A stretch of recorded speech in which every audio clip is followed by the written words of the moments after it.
नमस्कार मित्रों, आप सब कैसे हैं। उम्मीद है आप सब ठीक होंगे। बिहार प्रधान शिक्षक परीक्षा की तैयारी के अंतर्गत पाठ्यक्रम समान विज्ञान के भौतिकी के महत्वपूर्ण प्रश्नों को लेकर के उपस्थित हुए हैं। आज हम भौतिकी के भाग 3 में प्रश्नों का डिस्कशन करेंगे। तो आइए शुरू करते हैं आज का सीरीज। ताप का एसआई तथा सीजियस मात्रक होता है क्रमशः केल्विन तथा सेल्सियस। तो ताप का एसआई मात्रक हो जाएगा केल्विन और सीजियस मात्रक हो जाएगा सेल्सियस। दाब की बीमा होती है, दाब की बीमा जो होती है वो ml-1 T⁻⁻2 बड़ा कुष्ठ में ये जो सूत्र है विमीय सूत्र वो दाब की बीमा की होती है। बल का एसआई मात्रक, बल का एसआई मात्रक तथा सीजियस मात्रक होता है। तो बल का एसआई मात्रक हो जाएगा न्यूटन और सीजियस मात्रक हो जाएगा डाइन। बल, बल आघूर्ण, भार, संवेग, वेग, त्वरण तथा विस्थापन राशियाँ ये सदिश राशियाँ हैं। बल, विस्थापन, वेग, त्वरण, भार, संवेग, वेग, बल, आघूर्ण ये सब सदिश राशियाँ हैं। वहीं ऊर्जा, कार्य, दूरी, मात्रा, लंबाई, आयतन तथा क्षेत्रफल ये राशियाँ अदिश राशियाँ हैं। पृष्ठ तनाव, पृष्ठीय ऊर्जा तथा बल प्रवणता की बीमा होती है। तो देख लेंगे, ये सूत्र है m⁴n L⁻0 T⁻⁻2। ये सभी बड़े कोष्ठ से घिरे रहेंगे। यदि किसी मनुष्य का भार पृथ्वी पर 60 न्यूटन हो तो उसका चंद्रमा पर भार होगा। तो जो 60 न्यूटन है तो 60 का 1/6 कर देंगे, 1/6 तो कट जाएगा ये 10 मतलब यानी कि 10 न्यूटन। तो आंसर सही है यहाँ 10 न्यूटन। यदि किसी मनुष्य का द्रव्यमान पृथ्वी पर 70 kg है तो उसका चंद्रमा पर द्रव्यमान होगा। तो द्रव्यमान उसका 70 kg ही होगा। भार में जो है कि अंतर होता है, द्रव्यमान में नहीं। किसी वस्तु की चाल आधी कर दी जाए तो उसकी गतिज ऊर्जा हो जाएगी 1/4।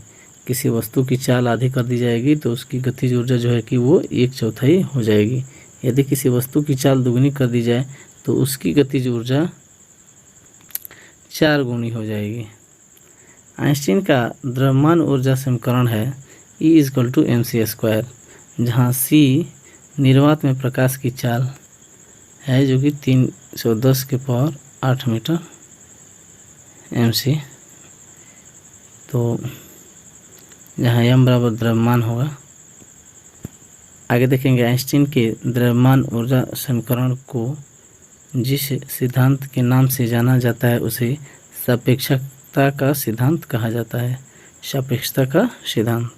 प्लाज्मा द्रव्य की वह अवस्था होती है जिसमें पदार्थ के परमाणु होते हैं उच्च ताप पर आयनित अवस्था में। कांच किस प्रकार का ठोस है? तो अक्रिस्टलीय।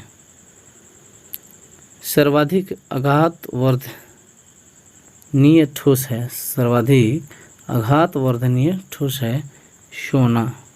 अत्यधिक तन्यता वाले ठोस पदार्थ हैं क्वार्ट्ज और प्लैटिनम। सर्वाधिक भंगुर ठोस है टंगस्टन।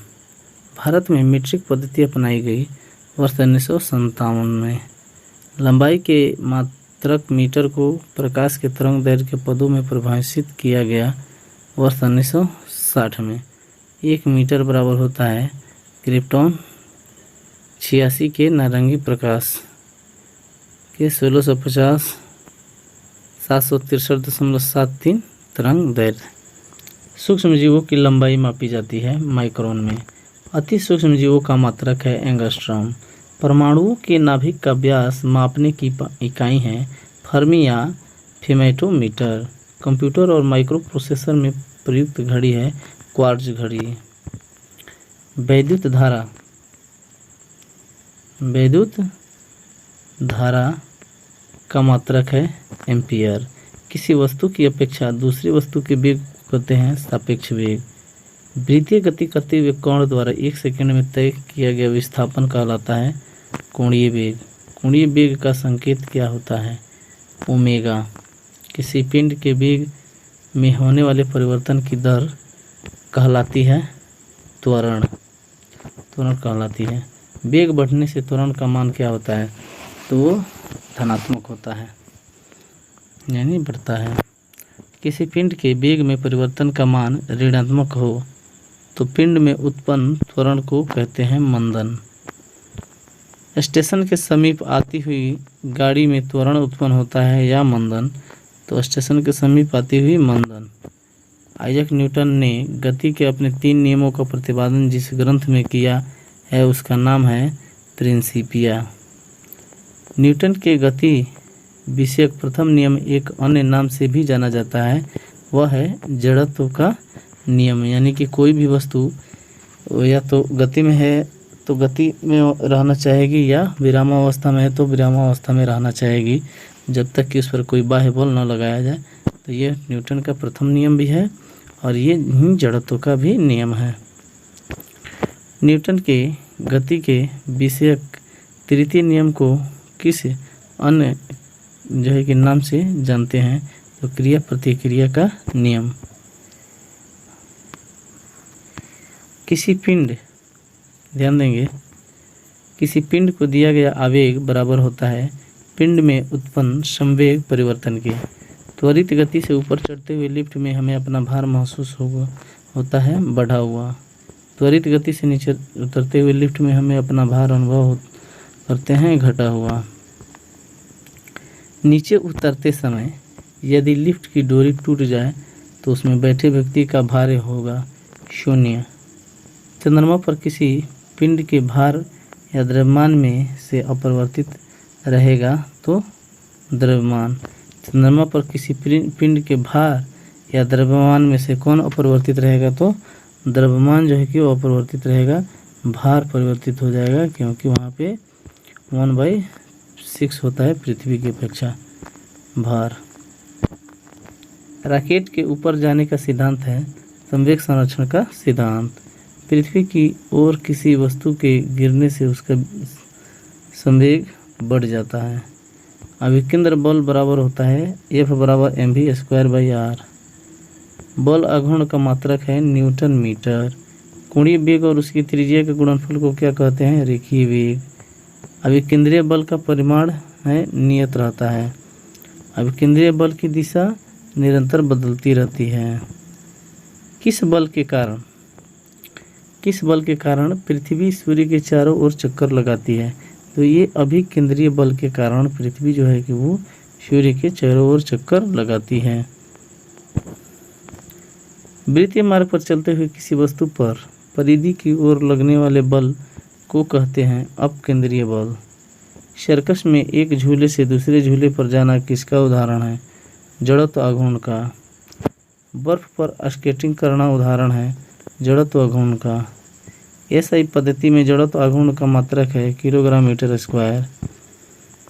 झूले पर झूलती हुई लड़की के खड़े हो जाने पर आवर्तकाल हो जाता है कम।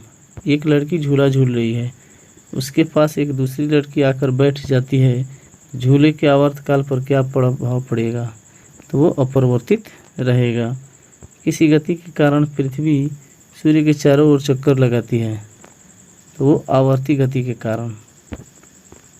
किस बल के कारण पृथ्वी किसी वस्तु को अपनी ओर खींचती है? तो वो गुरुत्व बल के कारण। न्यूटन के गुरुत्वाकर्षण नियतांक जी का मान होता है 6.67 × 10⁻11 Nm²।